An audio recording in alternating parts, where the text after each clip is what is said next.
When a young man was gunned down at a traffic light in suburban New Jersey, no one could have guessed a killer had left a trail of violence over 2,800 miles away in Washington state. What helped connect the dots between those incidents?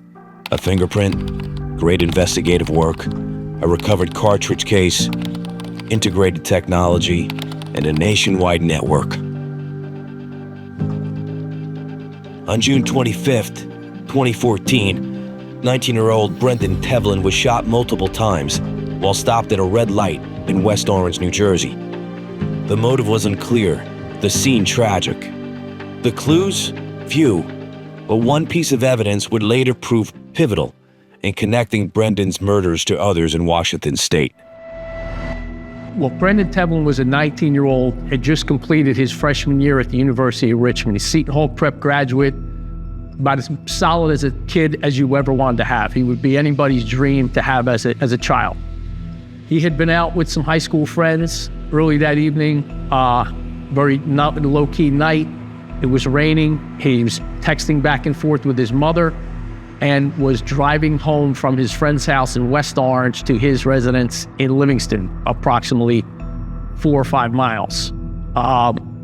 He got to the traffic light, and it appears somebody came out of the bushes there and just began firing at him with a semi-automatic 9mm.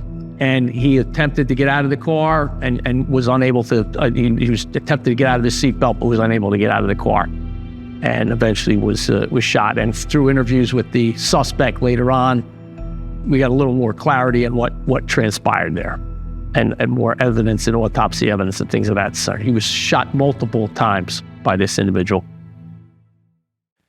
Unknown to the New Jersey investigators, police in Seattle were looking for a suspect, Ali Muhammad Brown, following the murder of 2 men he committed on June 1st. For almost 3 weeks, Brown's whereabouts were unknown to them. Then, on June 29th, police learned that Brown had made his way across country, showing up in Point Pleasant, New Jersey, as a suspect in a carjacking. Days after the murder of Mr. Tevlin, we received a call from the Point Pleasant Police Department. Indicated that they had a carjacking that occurred down in their township, and there was some identification that was left by the suspect, possibly. And there was also a Smith & Wesson clip with 17 rounds they also found down there. Based on what they recovered, there was a print that was taking off the magazine, off the clip. And it came back to our suspect, Mr. Brown. That's when the ball started to really roll from that point. By this point, it was all hands on deck. Investigators were working around the clock, not just to identify Brendan's killer, but to bring him to justice for his brutal, senseless crime. And on Sunday morning, June 29th, down in Point Pleasant Beach, New Jersey, which is 50, 60 miles from West Orange, there was an attempted carjacking at a Green Planet coffee shop.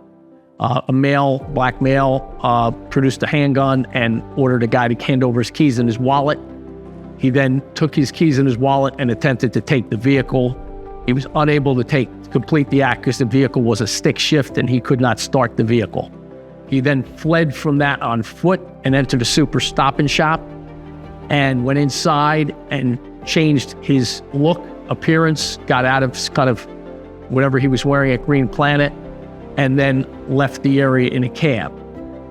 In the garbage of that, once they kind of got the scene and looked around, they found a 17-round magazine from a 9mm, and state of New Jersey doesn't have 17-round magazines. That's illegal.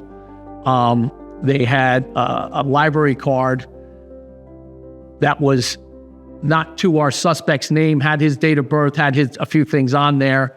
They also found a thumbprint, I believe, on the magazine, the 17-round magazine, that connected to a double homicide in the city of Seattle, Washington, which occurred on June 1st. of 2014. And our incident happened on June 25th of 2014 in West Orange, and this happened on June 29th.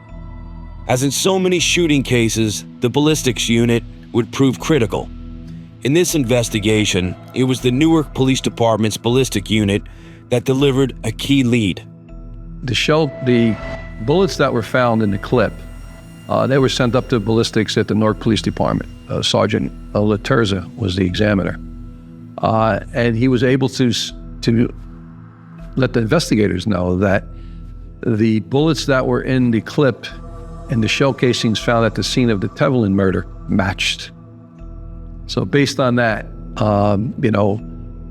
that's when investigators really started to concentrate on Mr. Brown. As investigators from Point Pleasant to Seattle joined forces and shared intelligence with the Essex County Homicide Task Force, one name began to rise to the top: Ali Muhammad Brown, a fugitive from Seattle, now a prime suspect in Brendan Tevlin's murder. Point Pleasant police contacted us. I received reports from Seattle police on the 30th of June that this was possibly connected, that they had a guy that he was possibly in the area. This Ali Muhammad Brown, who they interviewed with from a palm and thumbprint off the window of a double homicide in Seattle. As the case tightened, detectives closed in, finding Ali Muhammad Brown hiding deep in the woods, living off the grid in a crude lean-to. The hunt was over. A recanvass of the area of Point Pleasant by Sergeant Smith from the prosecutor's office. It appeared the night before the carjacking, Mr. Brown had went out to dinner in Brielle, New Jersey, which is the adjoining town to Point Pleasant, and he was not able to pay the bill. He did not act up from all we know. He just said, "I can't pay the bill, I can call my brother." He called his brother in Seattle, who provided a credit card and paid for the bill.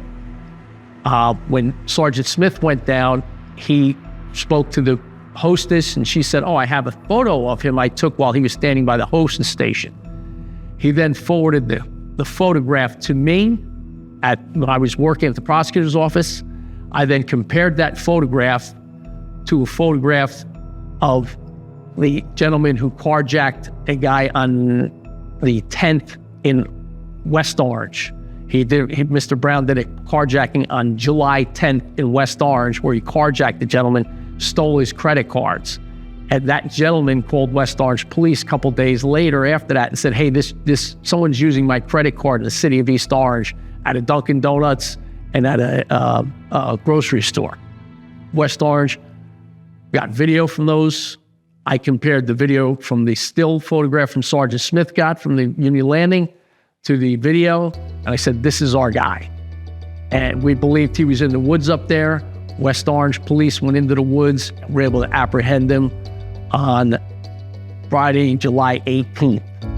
The National Integrated Ballistics Information Network, or NIBIN, confirmed that the gun that killed Brendan Tevlin had also taken 3 other lives in Washington state. So it was a ballistics match between the 3 murders in Seattle, the double homicide in the city of Seattle, the 1 murder on April 2nd in unincorporated King County, the Skyway area, where he just shot some guy 10 times on the street, and then the double murder there connected with our job. And that's when we knew we had a total lock on the case. Not to mention DNA evidence on some of the clothing. Mr. Tevlin's DNA was found in the barrel of the weapon when we recovered the weapon. And it all went according to plan at that point. I mean, it was a teamwork out from all agencies: King County, Seattle, West Orange, Point Pleasant, Essex County Prosecutor's Office, New Jersey State Police, everybody who was involved, Tacoma Police, whomever. For Ali Muhammad Brown, it was about a crusade. 4 murders, 1 gun, 1 mission. Yet thanks to the incredible work of detectives from both coasts, Brown was sentenced to life in prison without parole in New Jersey and 93 years in Washington state. But when they said Seattle, Washington, I was flabbergasted. And that a gentleman would come over here 40 hours And then when I've extensively interviewed Mr. Brown and found out his plan, the terrorism, and how he'd been locked up before for aiding terrorism by sending money over for al-Shabaab in terrorist groups with him and his brothers, how he had been a pedophile, how he had, he kind of just a terrible person, and now he wanted to come out here, get some money, and then eventually go over to Iraq and fight the war against the United States.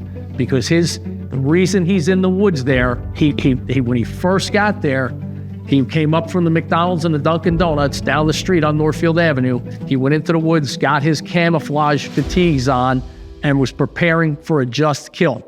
In his eyes, a just kill was a military-aged man, not an older lady or an older man, not a young child, a military-aged man. It was alarming. I was happy to hear that the investigators were fine with it. But it just goes to show you how bold this individual was to travel 3,000 miles, to still have the gun on him. So I'm sure he had the intentions of using that weapon. There was a dossier found on him that he wanted to train jihad. He wanted jihad training.